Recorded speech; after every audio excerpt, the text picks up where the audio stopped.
Friends, இந்த வீடியோவில் வந்து 8th தமிழில் வந்து டேர்ம் 1ல் வந்து செகண்ட் லெசன் வந்து பார்ப்போம். ஃபர்ஸ்ட் வந்து ஓடை கொடுத்துருக்காங்க. இந்த பாடல் வந்து யார் அப்படின்னா எழுதினது வந்து வாணிதாசன் வந்து எழுதியிருக்காங்க. ஃபர்ஸ்ட் இந்த பாக்ஸ் கண்டென்ட் வந்து பார்த்துக்குவோம். இது வந்து ஃபுல்லாகவே இந்த லெசன் வந்து இயற்கை சம்மந்தமாக தான் வரும். ஃபர்ஸ்ட் என்ன சொல்லியிருக்காங்கன்னா, மனித வாழ்வு வந்து ஒரு இயற்கையோடு ஏய்ந்தது அப்படிங்கிற மாதிரி சொல்கிறாங்க.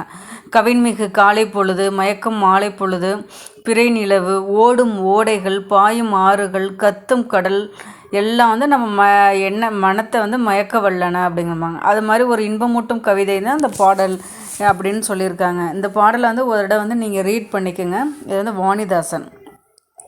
சொல்லும் பொருளும் வந்து பார்த்துக்குங்க. தூண்டும் ஃபர்ஸ்ட் வந்து அந்த பாடலின் பொருள் இங்கே கொடுத்துருக்காங்க. ஒரு இடம் ரீட் பண்ணிக்கோங்க. நீரோடையில் நீந்தி விளையாட மனம் ஆர்வம் கொள்கிறதே, கற்களில் உருண்டும் தவழ்ந்தும் நெளிந்தும் செல்லும் ஓடையில் நீந்தி விளையாட மனம் ஆர்வம் கொள்கிறதே. சலசல என்று ஒரு ஒளி எழுப்பியபடி ஓடுவதற்கு இந்த ஓடை எந்த பள்ளியில் படித்ததோ, நூல்களால் வர்ணித்து சொல்ல முடியாத இதன் அழகுக்கு இணையாக யாரால் எழுத முடியும் அப்படிங்கிற மாதிரி எழுதியிருக்காங்க. நன்சை பொன்சை நிலங்களுக்கு நீர்வளம் தந்து பயிர்களை செழிக்க செய்கிறது. அவ்வாறு விளைந்த பயிர்கள் மூலம் உணவு தந்து நாட்டின் வறுமையை போக்குகிறது. கொஞ்சி மகிழும் அலைகளால் கரையை மோதுகிறது. குளிர்ச்சி தரும் பொருட்களுக்கு இன்பம் சேர்க்கிறது. நெஞ்சத்தில் இரக்கம் இல்லாதவர் வெட்கப்படுமாறு இடையாறாது ஓடி தன் உழைப்பை கொடையாக தருகிறது. இப்படிலாம் வந்து ஓடையை வந்து வர்ணிச்சிருக்காங்க.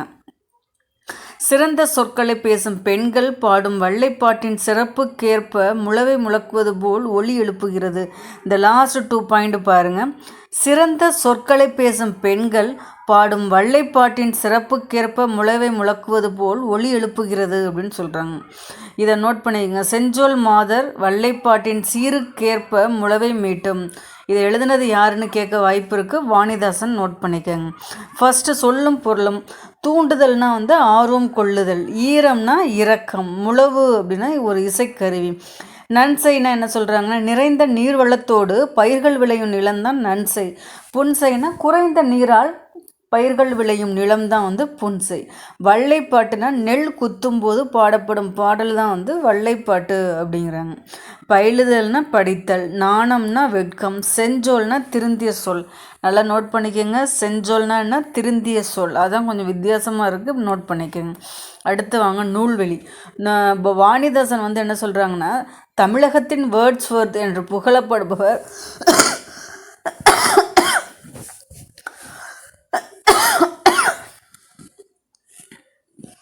தமிழகத்தின் வேர்ட்ஸ்வொர்த் என்று புகழப்படுபவர் யார் அப்படின்னா வந்து வாணிதாசன் அப்படிங்கிறாங்க. இவரோட இயற்பெயர் என்ன அப்படின்னா அரங்கசாமி என்ற எத்திராஸ் சொல்ல தான் இவரோட இயற்பெயர்.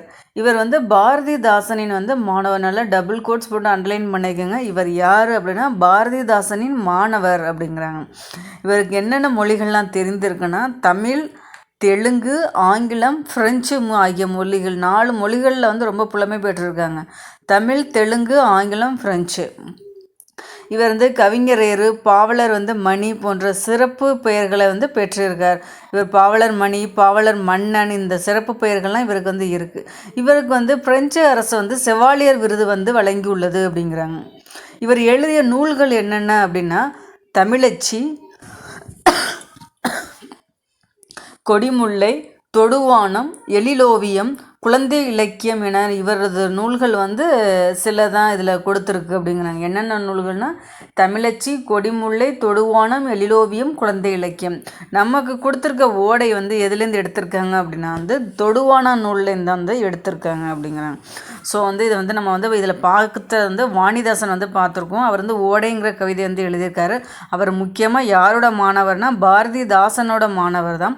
இவருக்கு வந்து தமிழகத்தின் வேர்ட்ஸ்வொர்த்துன்னு கூட சொல்லுவாங்க. இவருக்கு என்னென்ன சிறப்பு பெயர்கள்லாம் வந்து இருக்குன்னா கவிஞரேறு, பாவலர் மன்னன், பாவலர் மணிங்கிற சிறப்பு பெயர்கள்லாம் வந்து இவருக்கு வந்து இருக்குது. இவர் எந்தெந்த மொழிகளில் புலமை பெற்றிருக்காரு அப்படின்னா தமிழ், தெலுங்கு, ஆங்கிலம், ஃப்ரெஞ்சு அதிலெல்லாம் சிறந்த மொழி புலமை வந்து இவருக்கு இருக்குது. இவரோட இயற்பெயர் என்ன சொல்கிறாங்க அப்படின்னா அரங்கசாமி என்கிற எத்திரா சொல்லு தான் வந்து இவரோட வந்து இயற்பெயர். யாருக்கு? வாணிதாசனோட இயற்பெயர் என்ன அப்படின்னா அரங்கசாமி என்கின்ற எத்திரா சொல்லு. இவருக்கு வந்து பிரெஞ்சு அரசு வந்து செவாலியர் விருது வந்து கொடுத்துருக்காங்க. இவர் எழுதிய என்னென்ன நூல்கள் அப்படின்னா தமிழச்சி, கொடிமுல்லை, தொடுவானம், எழிலோவியம், குழந்தை இலக்கியம் என பல நூல்களை வந்து எழுதியிருக்காரு. ஆனால் நமக்கு கொடுத்துருக்க ஓடைங்கிற நூல் எங்கேருந்து எடுத்திருக்காங்கன்னா தொடுவானம்ங்கிற நூல்லேருந்து எடுத்திருக்காங்க. பள்ளிக்கு சென்று கல்வி பயிலுதல் தான் வந்து சிறப்பு அப்படிங்கிறாங்க.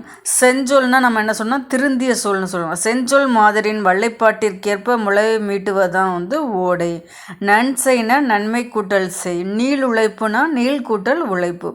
சீருக்கேற்பனா சீருக்கு கூட்டல் வந்து ஏற்ப அப்படின்னு அங்கேயே பிரித்து கொடுத்துட்டாங்க. நம்ம சீருக்கேற்ப ஆங்கிற ஆப்ஷன் இருக்குல்ல, அதுதான் வந்து இதுக்கான கரெக்டான ஆன்சர். ஓடையாட அப்படின்னா ஓடையாட. அடுத்து கோணக்காத்து பாடல் வந்து ஒரு பாடல். இதை வந்து எழுதினது யார் அப்படின்னா வந்து வெங்கம்பூர் சாமிநாதன் தான் கோணக்காத்து பாடல் வந்து பாட்டை வந்து எழுதியிருக்காரு. இதில் என்ன கொடுத்துருக்காங்க, இயற்கை வந்து மிகவும் அழகானது, அமைதியானது, மக்களுக்கு வந்து மகிழ்ச்சியை ஊட்டுவது. ஆனால் அது சீற்றம் கொண்டு பொங்கி எழுந்தால் பெரும் அழிவு ஏற்படுத்திவிடும். தமிழ்நாடு அடிக்கடி புயலால் தாக்கப்படும் பகுதியாகும். முன்பு ஒரு முறை தமிழ்நாடு புயலால் தாக்குண்ட போது நாட்டுப்புற பாடல் வடிவில் பாடப்பட்டுள்ள பாடல்களை வந்து அறிவோம் அப்படிங்கிறாங்க. ஸோ இந்த கோணக்காத்து பாடலை வந்து யார் எழுதியிருக்குது அப்படின்னா வந்து வெங்கம்பூர் சாமிநாதன் அப்படின்னு.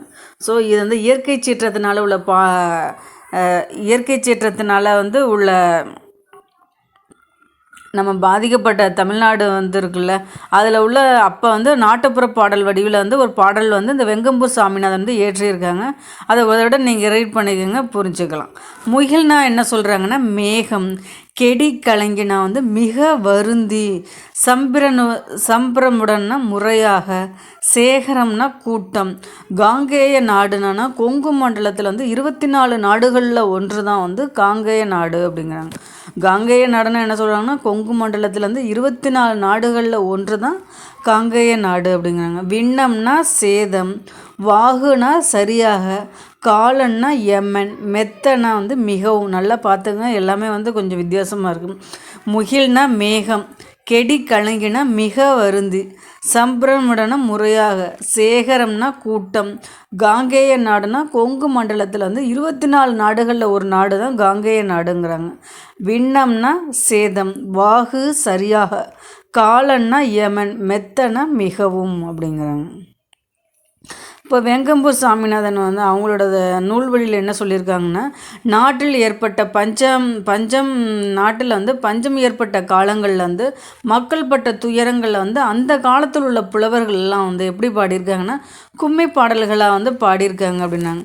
பேச்சு தமிழில் அமைந்த இவை வந்து பஞ்ச கும்மிகள் என அழைக்கப்பட்டன. ஸோ அவங்களோட கஷ்டங்களெல்லாம் வந்து என்ன கும்மி பாடல்களாக வந்து பாடியிருக்காங்க. அதை தான் இதில் வந்து சொல்லியிருக்காங்க. அதெல்லாம் வந்து என்னென்னா பேச்சு தமிழில் இருந்தது வந்து இது வந்து பஞ்ச கும்மிகள்னு கூட அழைச்சிருக்காங்க. ராசு வந்து தொகுத்த பஞ்ச கும்மிகள் என்னும் நூல்லேருந்து தான் வெங்கம்பூர் சாமிநாதன் எழுதின குணக்காத்து பாடலை வந்து எடுத்திருக்காங்க அப்படிங்கிறாங்க. அந்த பாட்டு வந்து இதுலேருந்துன்னா காத்து நொண்டி சிந்துலேருந்து எடுத்திருக்காங்க அப்படிங்கிறாங்க. ஸோ அந்த பஞ்சகும்மிகளாக தொகுத்தது யார் அப்படின்னா ராசு. அதில் உள்ள ஒரு நூல் தான் வந்து கோணக்காத்து பாட்டு.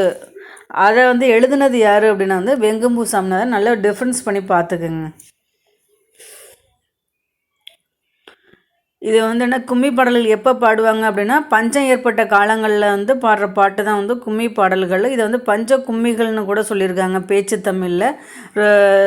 ராசு தான் இந்த பஞ்ச கும்மிகளை வந்து தொகுத்துருக்காங்க அப்படிங்கிறாங்க. கோணக்காத்து பாடல் எழுதினது யார்? வெங்கம்பூர் சாமிநாதன். வானில் கருமுகில் தோன்றினால் மழை பொழியும் என்ப. முகில்னா நம்ம என்ன சொல்லியிருக்கோம்? மேகம். முறையான உடற்பயிற்சியும் சரிவிகித உணவும் காலனை ஓட்டிவிடும். காலன்னா யமன். விழுந்தது அங்கே என்ற சொல்லை பிரித்து எழுத கிடைப்பது வந்து விழுந்தது கூட்டல் அங்கே. செத்திறந்தன செத்து கூட்டல் இறந்த. பருத்தி கூட்டல் எல்லாம் பருத்தி எல்லாம். அடுத்து வந்து ஒரு உரைநடை வந்து கொடுத்துருக்காங்க. இது வந்து என்னென்னா அமெரிக்காவில் வந்து பூஜே சவுண்ட் என்னும் இடத்தை சுற்றி வாழ்ந்தவர் தான் வந்துன்னா சூக்வாமிஷ் பழங்குடியினர் அப்படிங்கிறாங்க. அந்த பழங்குடியினர் வந்து என்னென்னா அமெரிக்காவில் வந்து பூஜே சவுண்டுங்கிற இடத்துல வந்து இருந்திருக்காங்க. அவங்களுக்கு ஹெட்டாக யார் இருந்திருக்காங்கன்னா சியாட்டலுங்கிறவங்க இருந்திருக்காங்க. அந்த பகுதியில் உள்ள இயற்கை வளங்கள் சிதையாமல் காக்கப்பட வேண்டும் என்பதை வலியுறுத்தி அமெரிக்க குடியரசுத் தலைவருக்கு கடிதம் ஒன்றை எழுத்தினார் அப்படின்னா அந்த கடிதத்தில் வந்து என்னென்ன எழுதியிருக்காரு அப்படிங்கிறதான் வந்து இந்த பாடல். ஸோ வந்துன்னா அந்த அமெரிக்காவின் பூஜ்ய சவுண்ட் என்னும் இடத்தில் உள்ள வாழ்ந்தவர்கள் யார் அப்படின்னா சுக்வாமிஸ் பழங்குடியினருங்கிறாங்க. அவங்களுக்கு தலைவராக யார் இருந்திருக்காங்கன்னா சியாட்டல் இருந்திருக்காங்க. நோட் பண்ணிக்கோங்க. அவர் எழுதும்போது என்னெல்லாம் சொல்லியிருக்காரு அப்படின்னா, இந்த படத்தில் இருக்கிறவர் தான் அவரோட தலைவர்னு சொல்கிறாங்க அந்த பழங்குடியினங்களுக்கு. அவர் என்ன சொல்லியிருக்காருன்னா, பூமியை வந்து தாயாக வந்து வர்ணிச்சிருக்காங்க. மலர்களை வந்துன்னா சகோதரிகளாகவும், மான்கள், குதிரைகள், கழுகுகள் எல்லாம் சகோதரர்களாகவும் வர்ணிச்சிருக்காரு. ஆறுகளை வந்து என்னென்னா உடன் பிறந்தவர்களாகவும் வர்ணிச்சிருக்காங்க அப்படிங்கிறாங்க. பூமியை தாயாகவும் வானத்தை வந்து தந்தையாகவும் கருதக்கூடியவர்கள். ஸோ நமக்கு இந்த கதையெல்லாம் தேவையில்லை. இது வந்து என்னென்ன எதை நோட் பண்ணி இது பண்ணியிருக்காங்கன்னு மட்டும் நீங்கள் தெரிஞ்சுக்கிட்டா போதும். இந்த நூல்வழி வந்துன்னா பக்தவச்சல பாரதி எழுதிய தமிழக பழங்குடிகள் என்னும் நூலிலிருந்து இந்த கதை வந்து கட்டுரை வந்து எடுத்திருக்காங்க அப்படிங்கிறாங்க. ஸோ இது கேட்டிருக்காங்கன்னு நான் நினைக்கிறேன். பக்தவச்சல பாரதி எழுதிய நூல் வந்து என்ன அப்படின்னா தமிழக வந்து பழங்குடிகள். இது லாஸ்ட் குரூப் 4 வந்து இந்த கேள்வி இருந்துச்சு. இதில் நம்ம பார்த்தது வந்து ஒன்றுமே இல்லை. அது வந்துன்னா அவங்களோட நிலகத்தை வந்து கையகப்படுத்த போவாங்கன்னு நினைக்கிறேன் அமெரிக்க கவர்மெண்ட்டு. ஸோ இது வந்து என்ன வந்து இயற்கையை வந்து நம்ம வந்து பாதுகாக்கணும் அப்படிங்கிறனால அங்கே வாழ்ந்த பழங்குடிகள் வந்து இதை வந்து எங்களை இது வந்து நிலத்தை வந்து தாயாக நினைக்கிறோம், வானத்தை வந்து தந்தையாக நினைக்கிறோம், இந்த மலர்களை வந்து சகோதரிகளாக நினைக்கிறோம், கழுகுகள், விலங்குகள், பறவைகள்லாம் சகோதரர்களாக நினைக்கிறோம் அப்படிங்கிற மாதிரி அவங்க வந்து சொல்லி வந்து அந்த கையகப்படுத்துகிற எண்ணத்தையே கைவிடுங்க அப்படிங்கிற மாதிரியான ஒரு கதை தான் வந்து இது. ஸோ வந்து அந்த பழங்குடியினர்கள் வந்து யாருன்னா சுக்வாமிஸ் பழங்குடிகள். இதோட ஹெட்டாக யார் இருந்திருக்காங்க அப்படின்னா சியாட்டல் வந்து இருந்திருக்காங்க அப்படின்னு பார்த்துங்க. இதில் வந்து நம்ம எக்ஸாம் பாயிண்ட் ஆஃப் வியூவில் வந்து ரொம்ப முக்கியமானது பக்தவச்சல பாரதி எழுதிய தமிழக பழங்குடியிலேருந்து இந்த கதையை வந்து எடுத்திருக்காங்க. செவ்வந்தியர்கள் வந்து நிலத்தை வந்து என்னவா இது பண்ணியிருக்காங்கன்னா அதான் பூமியை வந்து தாயாக நினைத்தாங்கல்ல. இன்னோசைனா இனிமை கூட்டல் ஓசை, பால் கூட்டல் ஊறும்னா பாலூரும், வெட்டுக்கிளியும் சருகுமானம். இதுவும் வந்து நமக்கு வந்து கதை தேவையில்லை. பட் வந்து அந்த பாக்ஸ் கண்டென்ட் பார்த்துக்கங்க. தமிழ்நாடு கேரள மாநிலங்களின் எல்லைக்குழு அருகிலேயே பரம்பிக்குளம், ஆனைமலை போன்ற பகுதிகளில் வந்து காடர்கள் என்னும் பழங்குடியினர், அதை அண்டர்லைன் பண்ணிக்கோங்க. என்ன பழங்குடியினர்னா காடர்கள் வாழ்ந்து வருகின்றனர். தமது முன்னோர்கள் காடுகளில் எவ்வாறு வாழ்ந்தனர் என்பதை வருங்கால தலைமுறையினர் மறந்துவிடக்கூடாது என்று எண்ணினர். எனவே காடுகள், செடி கொடிகள், விலங்குகள் தொடர்பான கதைகளை தங்கள் பிள்ளைகளுக்கும் பேரன் பேத்திகளுக்கும் சொல்லி வந்தனர். இதில் வந்து நமக்கு வந்து என்ன எக்ஸாம்க்குன்னு என்ன பார்த்தோம் அப்படின்னா, தமிழ்நாடு கேரளா மாநிலத்துக்கு எல்லைக்கு அருகில் வந்து பரம்பிக்குளம், ஆனைமலை வந்து பகுதி இருக்குல்ல, அந்த பரம்பிக்குளம், ஆனைமலை பகுதிகளில் வந்து எந்த இன பழங்குடிகள் இருக்காங்க அப்படின்னா காடல்கள். இதுதான் நமக்கு வந்து எக்ஸாம் சம்பந்தமானது. அடுத்து இந்த பாக்ஸ் வந்துடுங்க. பரம்பிக்குளம், ஆனைமலை பகுதிகளில் காடர்கள் வசிக்கும் சிற்றூர்கள் வந்து பல உள்ளன அப்படிங்கிறாங்க. அந்த காடர்கள் வந்து மிக சிறிய பழங்குடியினர் சமுதாயத்தினர். அவங்க பேசும் மொழியை வந்து ஆள் அளப்பு என்று அழைக்கின்றனர். அவர்களின் வாழ்க்கை முறை பற்றிய எழுத்து குறிப்புகள் ஏதும் அவர்களிடம் இல்லை. ஸோ காடர்கள் அவங்க பேசும் மொழி என்ன அப்படின்னா ஆள் அளப்பு அப்படின்னு நோட் பண்ணிக்கோங்க. இந்த நூல்வழி வந்து பார்த்துங்க. மணிஷ் சாண்டி, மாதுரி ரமேஷ் ஆகியோர் காடர்களின் கதைகளை வந்து சிலவற்றை தொகுத்திருக்கனர். காடர்களின் கதைகள்லாம் தொகுத்தது யார் யார் அப்படின்னா மணிஷ் சாண்டியும் மாதுரி ரமேஷும்.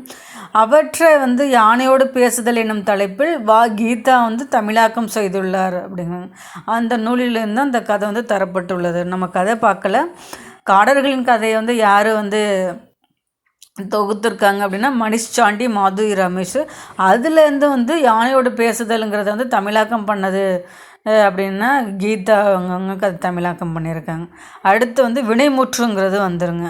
ஃபர்ஸ்ட்டு ஒரு வினைமுற்றுனா வந்து எப்படின்னா உங்களுக்கு வந்து இலக்கணம் நான் சொல்லையில் எப்பயுமே வந்து எடுத்துக்காட்டை பார்த்துட்டு அதுக்கான என்ன வரையறை கொடுத்துருக்காங்கங்கிற பார்த்தீங்கன்னா மட்டும்தான் உங்களுக்கு வந்து உள்ளதுலேயே வந்து ரொம்ப ஈஸியானது வந்து இலக்கணம் படிக்கிறது தான். அது வந்து என்ன உங்களுக்கு ஸ்டாண்டர்டாக இதுதான்னு தெரியும். ஏன்னா நம்ம வந்து இலக்கியங்கள்லாம் படிக்கும்போது வந்து கஷ்டமாக இருக்கும். ஆனால் இலக்கணம் வந்து ரொம்ப ஈஸி. அதுக்கு எப்போ ஈஸியாக இருக்கும் அப்படின்னா நீங்கள் எடுத்துக்காட்டை ஃபஸ்ட்டு வச்சுக்கிட்டு அதை வச்சுக்கிட்டு அந்த ஒவ்வொரு இதுக்கான வரையறை படிச்சிங்கன்னா ஈஸியாக இருக்கும். இங்கே பாருங்கள், படித்தான், ஆடுகின்றான், பறந்தது, சென்ற, கண்டு ஆகியவை செயலை அடிப்படையாக கொண்ட சொற்கள். எப்படின்னா படித்தான்னா படிங்கிறது செயல், ஆடுகின்றான்னா ஆடுங்கிறது ஒரு செயல், பறந்ததுன்னா பறக்கிறது ஒரு செயல், அதை சொல்ல வராங்க. சென்றனா செல், கண்டு அப்படின்னா கான், அதை தான் வந்துன்னா ஒரு செயலை சொல்கிறாங்க அப்படிங்க.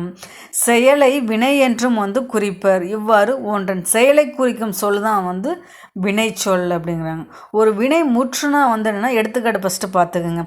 மலர்விழி வந்து எழுதினால், கண்ணன் பாடுகிறான், மாடு மேயும். இந்த தொடரில் வினைமுற்றுங்கிறது என்னென்னா, எழுதினால், பாடுகின்றான், மேயும், இதெல்லாம் வந்து வினைமுற்று. ஒரு பொருள் முற்று பெற்ற வினை சொற்களை முற்றுவினை என்பர் அல்லது வினைமுற்று. எழுதினால் அப்படிங்கிறதுனா எழுதுங்கிறது ஒரு செயல், பாடுகிறானுங்கிறதுல பாடுங்கிறது ஒரு செயல், மேயுங்கிறதுல மேய்ங்கிறது வந்து ஒரு செயல். ஸோ ஒரு பொருள் முற்று பெற்ற வினை சொற்களை முற்றுவினை அல்லது வினைமுற்று அப்படிங்கிறாங்க. இந்த வினைமுற்று என்ன சொல்ல வராங்கன்னா, எல்லாத்துலேயும் வருமா, 5 பால்லையும் வரும், 3 காலங்கள்லையும் வரும், 3 இடம்னு வரும், 3 இடங்கள்லையும் வந்து வரும் அப்படிங்கிறாங்க. ஸோ இந்த வினைமூற்றை வந்து 2 தான் வந்து பிரிக்கிறாங்க. ஒன்று தெரிநிலை வினைமூற்று, இன்னொன்று குறிப்பு வினைமூற்று. இதில் நீங்கள் தெரிஞ்சிக்க வேண்டியது வந்து என்ன, வினைமூற்று வந்து 5 பால் 3 காலம் 3 இடங்களில் வந்து வரும் அப்படிங்கிறத நோட் பண்ணிக்கும். தெரிநிலை வினைமூற்றுனா ஒரு செயல் நடைபெறுவதற்கு அந்த செய்பவர், கருவி, நிலம், செயல், காலம், செய்பொருள் ஆகிய 6ம் முதன்மையானவை. இவை 6மே வெளிப்படையாக வருவது தெரிநிலை வினைமூற்று. மாணவி கட்டுரை எழுதினாள் அப்படின்னு சொல்கிறாங்க. இப்போ இதில் இந்த செயலை செய்கிறது யாருன்னா ஒரு மாணவி. கருவி வந்து என்ன, அவள் என்ன எழுதினாள், எதில் எழுதினாள், ஒரு தாளில் ஒரு பேனாவை வச்சு தானே எழுத முடியும், அதான் கருவி. நிலங்கிறத எந்த இடத்துல எழுதினா, அவள் ஸ்கூலில் வந்து எழுதியிருக்கா அப்படிங்கிற மாதிரி. காலம்னா வந்து எழுதினாள், எழுதிட்டா, அந்த செயல் வந்து முடிஞ்சிருச்சு, அதனால் வந்து இறந்த காலம் அப்படிங்க. செய்பொருள் அப்படின்னா வந்து என்ன, கட்டுரை எழுதினாள் அப்படிங்கிற செயல் வந்து அவள் எழுதுறாள், அதான் வந்து ஒரு செயல் அப்படிங்க. ஸோ வந்து என்ன, அந்த எல்லாமே அந்த 6ஐயும் காட்டுது பார்த்தீங்களா. ஒரு செயல் நடைபெறுவதற்கு செய்பவள், கருவி, நிலம், செயல், காலம், செய்பொருள் ஆகிய 6ம் முதன்மையானவை. 6மே வெளிப்படுத்துகிறது தான் வந்து தெரிநிலை வினைமூற்று. இதே குறிப்பு வினைமூற்றுனா இதில் ஏதாவது ஒன்றை தான் வெளிப்படுத்தும், அதே மாதிரி காலத்தை வெளிப்படையாக காட்டாது. இங்கே எப்படி, நம்ம மாணவி கட்டுரை எழுதினால்னா அது வந்து முடிஞ்சிருச்சு ஒரு செயல், அது வந்து இறந்த காலம்னு சொல்லிட்டோம். ஆனால் இங்கே அப்படின்னா வந்து என்ன, அது காலத்தை காட்டாது அப்படிங்கிறாங்க. செய்பவரை மட்டும் வெளிப்படையாக காட்டும். இது வினைமூற்று, குறிப்பு வினைமூற்று அப்படிங்கிறாங்க. பொருள் பொன்னன், இடம் தென்னாட்டார், காலம் ஆதிரையான், சினைன கண்ணன், பண்பு குணம்னா கரியன், தொழில் எழுத்தன். தெரிநிலை குறிப்பு வினைமூற்றுகள் அன்றி ஏவல் முனைமூற்றுகளும் உங்களுக்கு வந்து இது வந்து ஒரு எக்ஸாம்பிளாக வந்து கொடுத்துருக்காங்க. பொன்னன்னா வந்து அது வந்து ஒரு பொருள் அப்படின்னு, தென்னாட்டார்னா இடம், ஆதிரையான்னா வந்து காலம் அப்படிங்கிறாங்க, சினைனா கண்ணன். ஸோ இதில் ஏதாவது ஒன்றை மட்டும்தான் வெளிப்படையாக காட்டும், ஏதோ ஒன்று அடிப்படையாக வச்சு தான் வரும், காலத்தை கண்டிப்பாக காட்டாது அப்படிங்கிறாங்க. இது மட்டும் இல்லாமல் என்னென்ன வினைமூற்றுகள்லாம் இருக்குன்னா, ஏவல் வினைமூற்றும் இருக்குது, வியங்கோல் வினைமூற்றும் இருக்குது அப்படிங்கிறாங்க. ஏவல் வினைமூற்றுனா ஒரு செயலை செய்யுமாறு வந்து ஏவுறதான் வந்து ஏவல் வினைமூற்று அப்படின்னா வந்து நம்ம கட்டளை, இதை செய்யி அப்படின்னு நம்ம கட்டளையிறோம் பார்த்தீங்களா, அதுதான் சொல்கிறாங்க. இந்த ஏவல் வினைமூற்றில் வந்துன்னா ஒருமையிலையும் வரும், பன்மையிலையும் வருங்கிறாங்க. எழுதுங்கிறது ஒருமை, எழுதுங்கள்ங்கிறது வந்து பன்மை அப்படிங்க, எழுது மின்னாலும் பன்மை அப்படிங்கிறாங்க. வியங்கோல் வினைமுற்றுனா வாழ்த்துதல், வைதல், விதித்தல், வேண்டல் ஆகிய பொருள்களில் வரும் வினைமுற்று வந்து வியங்கோல் வினைமுற்று அப்படிங்கிறாங்க. இது வந்து 2 திணைகளையும் 5 பால்களையும் 3 இடங்களையும் காட்டும் அப்படின்னா. ஸோ வந்து இதே மாதிரி தான் தெரிநிலை வினைமுற்றும் வந்து எல்லாத்துலேயுமே வரும், நம்ம பார்த்துருக்கோம். அதே மாதிரி தான் வியங்கோல் வினைமுற்றுமே எல்லாமே காட்டும்னு. இதன் விகுதிகள் வந்து க, இயர், அல் என வரும்.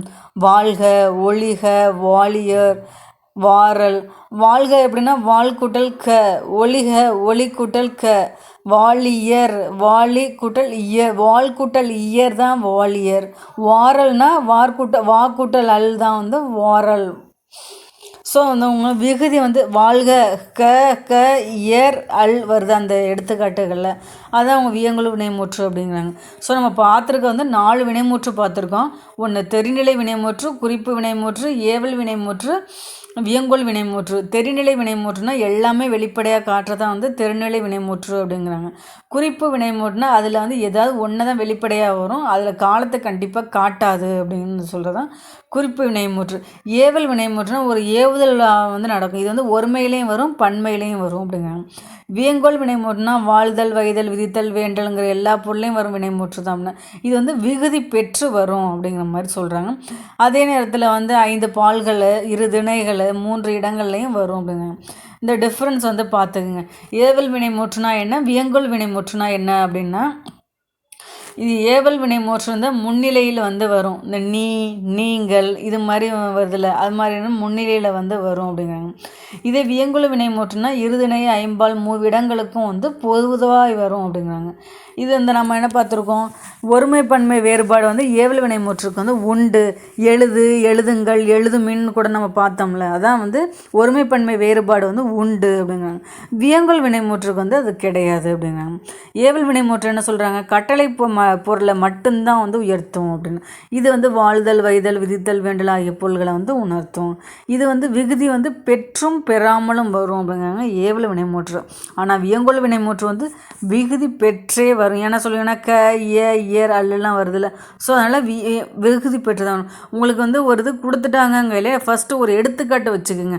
அந்த எடுத்துக்காட்டு வச்சுக்கிட்டு வந்து நீங்கள் வந்து ரீகலெக்ட் வந்து உங்களால் வந்து கொண்டு வர முடியும். நம்ம வந்து இந்த வியங்கோல் வினைமுற்றுனா என்ன அப்படிங்கிறது வந்து உங்களுக்கு கொண்டு வர முடியும். எப்பயுமே வந்து உங்களுக்கு இலக்கணங்கையில் வந்து எடுத்துக்காட்டு தான் ஃபஸ்ட்டு உங்கள் மைண்டுக்கு வந்து வரணும். மாடு வயலில் வந்து புல்லை மேய்ந்தது, இதில் வந்து வினைமுற்றுங்கிறது வந்து என்ன அப்படின்னா வந்து மேய்ந்ததுங்கிறதான் வந்து வினைமுற்று. இறந்த கால வினைமுற்று வந்து என்ன, படித்தான். ஏவல் வினைமுற்று சொல்ல என்ன, ஓடு. மற்றதெல்லாம் வந்து என்ன இருக்குன்னா வியங்கோல் வினைமுற்றா வந்து இருக்குது. தொடர்களில் வந்து பொருள்கள் அடிப்படையில் வந்து 4 வகைப்படும் அப்படிங்க. செய்தினா வந்து கரிகாலன் கல்லணையை கட்டினான் அப்படிங்கிறது ஒரு செய்தி தொடர். வினா தொடர்னா வந்து சிலப்பதிகாரத்தை இயற்றியவர் யார், அது பார்த்தவே தெரியுது, ஒரு வினா தொடர். விளைவு தொடர்னா பார்த்துங்க, ஏவல், வேண்டுதல், வாழ்த்துதல், வைதல் ஆகிய பொருள்களில் வரும் தொடர் தான் வந்து விளைவு தொடர் அப்படிங்கிறாங்க. இளமையில் கல் அப்படிங்கிறது ஒரு ஏவல் தானே. உன் திருக்குறள் நூலை தருக வேண்டுதல். உழவு தொழில் வாழ்க அப்படிங்கிறது வாழ்த்துதல். கல்லாமை ஒழிக அப்படிங்கிறது வந்து வைதல். ஸோ இதெல்லாம் சேர்ந்து வரதான் வந்து விளைவு தொடர்னு சொல்கிறாங்க. ஏவலும் வருது, வேண்டுதலும் வருது, வாழ்த்துதலும் வருது, வைதலும் வருது. ஸோ இதை வந்து விளைவு தொடர் அப்படிங்கிறாங்க. உணர்ச்சி தொடர்னா என்ன அப்படின்னா, உவகை, அழுகை, அவலம், அச்சம், வியப்பு முதலான உணர்ச்சிகளை உணர்த்தும் தொடர் உணர்ச்சி. அடடா என் தங்கை பரிசு பெற்றாளுங்கிறது உவகை. புலி வருகிறதுங்கிறது அச்சம். பழந்தமிழ் இலக்கியங்கள் பல அழிந்து விட்டனவே அப்படிங்கிறது அவலம். மலையின் உயரம் தான் என்னே அப்படிங்கிறது வியப்பு. ஸோ வந்து இதெல்லாம் வந்து ஒரு உணர்ச்சி பொங்க பண்ணுறதுனால வந்து இது வந்து உணர்ச்சி தொடருங்கிறாங்க. நீங்கள் ரொம்ப நல்லா உணர்ச்சி தொடர் கண்டுபிடிச்சிருவீங்க. என்ன சொல்கிறது, வினாத்தொடர் கண்டுபிடிச்சிருவீங்க. அந்த செய்தி தொடரையும் விளைவு தொடரையும் மட்டும் கொஞ்சம் நல்லா நோட் பண்ணிக்கோங்க. ஏன்னா அது வந்து தான் கொஞ்சம் குழப்புற மாதிரி இருக்குது, பார்த்துக்கோங்க. அடுத்து வந்து கலைச்சொல் அறிவும் வந்து பார்த்துங்க. பழங்குடியினா ட்ரைப்ஸ், சமவெளினா பிளெயின், பள்ளத்தாக்குனா வேலி, புதர்னா திக்கெட், மலைமுகடுனா ரிட்ஜ், வெட்டுக்கிளினா லோக்கஸ்ட், சிறுத்தைனா லெப்பர்டு, மொட்டுனா பட். திருக்குறள் வந்து இப்போ ரொம்ப முக்கியம் பார்த்தோம். இது வந்து ஒரு 17 கீழ்கணக்கு நூல்களில் ஒன்று தான் வந்து திருக்குறள். இது வந்து ஒரு நீதி நூல் மட்டும் இல்லை, இது வந்து ஒரு வாழ்வியல் நூல் அப்படிங்கிறாங்க. எந்த காலத்துக்கும் எல்லா மக்களுக்கும் பொருந்தும் அறக்கருத்துக்களை வந்து கொண்ட நூல் அப்படிங்கிறாங்க. திருக்குறளின் பெருமையை வந்து விளக்குறது தான் வந்து திருவள்ளுவர் மாலை எனும் நூல் எழுதப்பட்டு இருக்கிறது தான் இதுக்கு சான்று அப்படிங்கிறாங்க. ஃபஸ்ட்டு வந்து நடுவு நிலைமைங்கிறதுல வந்து என்ன கொடுத்துருக்காங்கன்னா, தக்கார் தகவலார் என்பது அவரவர் எச்சத்தால் காணப்படும். இப்போ உள்ள கேள்விகள் வந்து எப்படின்னா, உங்களுக்கு வந்து இப்போ குறளை விட குறளுக்கு உள்ள பொருள்களில் நீங்கள் கவனம் செலுத்துறது தான் ரொம்ப கேர்ஃபுல்லாக இருக்கணும். ஏன்னா இப்போ அவங்க கேள்விகள் எடுக்கிறது எல்லாமே வந்து பொருள்லேருந்து தான் எடுக்கிறாங்க.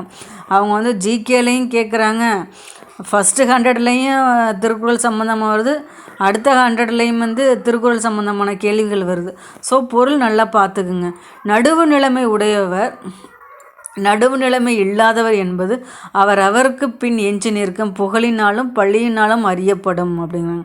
ஸோ புகழ்னாலையும் பழியினாலையும் அறியப்படுவது வந்து என்ன, அவர்களோட நடுநிலைமை அப்படிங்கிறாங்க. சமன் செய்து சீர்தூக்கின் கோல் போல் அமைந்தோர் பால் கோடாமை சான்றோர் கனி அப்படிங்கிறாங்க. இது என்ன அணின்னு கேட்குறாங்கன்னா, ஓமை அணி. ஏன்னா வந்து ஓமை உருவம் வந்து வெளிப்படையாக வந்திருக்குல்ல, அதனால வந்து இது வந்து ஓமை அணிங்கிறாங்க. தான் சமமாக இருந்து தன்னிடம் வைக்கப்படும் பொருள்களின் இடையே துலாக்கோல் சரியாக காட்டும். அதுபோல் நடுவு நிலைமையுடன் சரியாக செயல்படுவது தான் சான்றோருக்கு அழகு அப்படிங்கிறாங்க. கூடா ஒழுக்கம் அதில் என்ன சொல்லியிருக்காங்க, வழியில் நிலைமையான் வள்ளுருவம் பெற்றம் புலியின் தோல் போர்த்த மேய்ந்தற்று அப்படின்னு. இது வந்து இல்பொருள் உவமை அணி அப்படிங்கிறாங்க. என்ன அப்படின்னா, இந்த உலகத்துலேருந்து இது மாதிரி ஒன்று நடக்காது. இந்த பொன்மழை பொழிந்தது போல் மழை பொன்மலைங்கிறது ஒன்று கிடையவே கிடையாது. ஸோ வந்து ஒரு இல்லாத ஒன்று அப்படின்னு. இங்கே என்ன சொல்லணும்னா, புலியின் தோலை போர்த்திய பசுங்கிறது எங்கேயாவது உண்டா? அப்படி இல்லை, அதுதான் சொல்ல வராங்க. மனதை அடக்கும் வல்லமை இல்லாதவர் மேற்கொண்ட வலிய தவக்கோலம் புலியின் தோலை போர்த்தி கொண்ட பசு பயிரை மேய்ந்தது போல அப்படின்னு. இது மாதிரி ஒரு செயல் நடக்காததில்ல. ஸோ அதுக்காக வந்து இது வந்து ஒரு உள்பொருள் இல்பொருள் உவமை அணி வந்து கொடுத்துருக்காங்க அப்படிங்கிறாங்க. இல்பொருள் உவமை அணின்னா வலியில் நிலைமையான் வள்ளுருவம் பெற்றம் புலியின் தோல் போர்த்து மேய்ந்தற்று அப்படிங்கிறாங்க. கனைக்கொடிது யாழ்கொடு செவிது ஆங்கு அண்ணன் வினைப்படு பாலால் கொள்ளல் அப்படின்னா, நேராக இருந்தாலும் அம்பு வந்து கொடியதாக இருக்கிறது, வளைவுடன் இருப்பினும் யாழின் கொம்பு இனிமையை தருகிறது. அதுபோல மக்களின் பண்புகளை அவரவர் தோற்றத்தால் அல்லாமல் செயல் வகையால் உணர்ந்து கொள்ள வேண்டும் அப்படின்னு சொல்கிறாங்க. கல்லாமைனா உளர் எண்ணம் மாத்திரையர் அல்லால் பயவா கலரணையர் கல்லாதவர். கல்லாதவர் என்னன்னு சொல்லியிருக்காரு அப்படின்னா, பயன் இல்லாத களநிலம் போன்றவர் அப்படிங்கிறாங்க. அவர் உயிரோடு இருக்கிறார் என்பதை தவிர அவரால் எந்த பயனுமே இல்லை. ஸோ கற்றவங்க தான் வந்து மெயின் அப்படிங்கிற மாதிரி. படிக்கலை அப்படின்னா வந்து அவங்க ஒரு பயனில்லாத கலர்நிலம் அப்படிங்கிறாங்க. விலங்கோடு மக்கள் அணையர் இளங்கு நூல் கற்றோரோடு ஏனையவர்னா, கற்றவர்க்கும் கல்லாதவர்க்கும் இடையே உள்ள வேறுபாடு மக்களுக்கும் விலங்குகளுக்கும் உள்ள வேறுபாட்டுக்கு சமம் அப்படிங்கிறாங்க. குற்றம் கடிதம் வரும் முன்னர் காவாதான் வாழ்க்கை எரி முன்னர் வைத்தாறு போல கிடும். பழிவரும் முன்னே சிந்தித்து தம்மை காத்து கொள்ளாதனுடைய வாழ்க்கை நெருப்பின் அருகில் வைக்கப்பட்ட வைக்கோல் போர் போல் அழிந்துவிடும். இதுவும் வந்தோன்னா போலங்கிறது வெளிப்படையாக வந்திருக்கனால உவமை அணி அப்படிங்கிறாங்க. தன் குற்றம் நீக்கி பிறர் குற்றம் காண்கிறீர் பின் என் குற்றம் ஆகும் இறைக்கு. தலைவர் முதலில் தன் குற்றத்தை கண்டு நீக்கி அதன் பின் பிறருடைய குற்றத்தை ஆய்ந்தால் அவர் எந்த பழியும் ஏற்படாது அப்படிங்கிறாங்க. இடனறிதல் அப்படின்னா வந்து தொடங்கற்ற வினையும் எள்ளக்க முற்றும் இடங்கண்ட பின்னல்லது. பொருத்தமான இடத்தை அறியாமல் எந்த செயலையும் தொடங்கவும் கூடாது இகழவும் கூடாது அப்படின்னா. கடலோடா கால்வல் நேடுந்தேர் கடலோடும் நாவாயும் ஓடா நிலத்து பிரிது மொழிதல் அணி. ஏன் அப்படின்னா, உன்னை உருவகப்படுத்திட்டு உன்னை உருவகப்படுத்தாமல் விட்டுட்டா வந்து அது வந்து பிரிது மொழிதல் அணி அப்படிம்பாங்க. வலிமையான சக்கரங்களை கொண்ட பெரிய தேர் கடலில் ஓட இயலாது. கடலில் ஓடும் கப்பல் தரையில் ஓட இயலாது. அவரவர் தமக்குள்ள இடங்களில் வந்து சிறப்பாக செயல்பட முடியும் அப்படிங்கிற மாதிரி சொல்கிறாங்க. ஸோ நம்ம இதிலே ஓமை அணியும் பார்த்துருக்கோம், இல்பொருள் ஓமை அணி பார்த்துருக்கோம், பிரிது மொழிதல் அணி பார்த்துருக்கோம். திருக்குறள் வந்து பெருநாவலர் முதற்பாவலர் நாயனார் முதலிய பல சிறப்பு பெயர்களால் குறிக்கப்படும் திருவள்ளுவர் 2000 ஆண்டுகளுக்கு வந்து முற்பட்டவர் அப்படிங்கிறாங்க. திருக்குறள் உலகின் வந்து பல மொழிகளில் மொழிபெயர்க்கப்பட்ட ஒரு சிறந்த நூல் அப்படிங்கிறாங்க. அறம் பொருள் இன்பம் என்னும் முப்பால் பகுப்புடையது. இதே மாதிரி திருக்குறளுக்கு அடுத்தபடியாக இருக்கிறது வந்து என்ன, நாலடியாரை வந்து சொல்லுவாங்க. ஏன்னா அதுவும் வந்து இதே மாதிரி 3 பகுப்புகள் வந்து இருக்குது, அறம் பொருள் இன்பம் அப்படின்னா.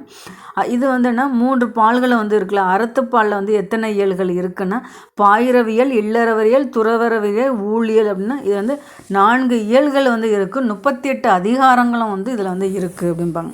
பொருட்பால்னா அரசியல் அமைச்சியல் ஒளிபியல் அப்படிங்கிறாங்க. 3 இயல்களை உடையது, 70 அதிகாரங்களை கொண்டதான் வந்து பொருட்பால். இன்பத்துப்பால்னா கலவியல் கற்பியல் வந்து என்னும் 2 இயல்களை உடையது, 25 அதிகாரங்களையும் உடையது. ஆக 133 அதிகாரங்களை உடையதான் வந்து திருக்குறள். நோட் பண்ணிக்கோங்க. ஸோ வந்து என்னென்னா அறத்துப்பாலில் வந்து 4 இயல்கள், பொருட்பாலில் 3 இயல்கள், இன்பத்துப்பால் வந்து 2 இயல்கள். நோட் பண்ணிக்கோங்க. புகழாலும் பழியாலும் அறியப்படுவது என்ன, நடுவு நிலைமை. பயனில்லாத கலநிலம் எதுக்கு ஒப்புனுங்கிறாங்க, கல்லாதவருக்கு. வள்ளுருவம்னா வன்மை கூட்டல் வந்து உருவம், நெடுமை கூட்டல் தேர் வந்து நெடுந்தேர். வரும் முன்னர் காவாதான் வாழ்க்கை அந்த இது இருக்குல்ல திருக்குறளை நீங்கள் பார்த்தாவே தெரியும், ஓமை ஒரு வெளிப்படையாக வந்திருக்கும். ஸோ வந்து இது வந்து ஒரு ஓமை அணி. ஓகே ஃப்ரெண்ட்ஸ், இதில் வந்து டேர்ம் வந்து 1ல் வந்து 8th வந்து செகண்ட் லெசன் வந்து பார்த்துருவோம். இது கண்டிப்பாக யூஸ்ஃபுல்லாக வந்து இருக்கும். கண்டினியூஸாக வந்து ஃபாலோ பண்ணுங்கள். பிடிச்சிருந்தால் லைக் பண்ணுங்கள், உங்கள் ஃப்ரெண்ட்ஸுங்களுக்கும் வந்து ஷேர் பண்ணுங்கள். சேனலை சப்ஸ்கிரைப் பண்ணலனாலும் சப்ஸ்கிரைப் பண்ணுங்கள். Thank you friends. நெக்ஸ்ட் வீடியோவில் பார்ப்போம்.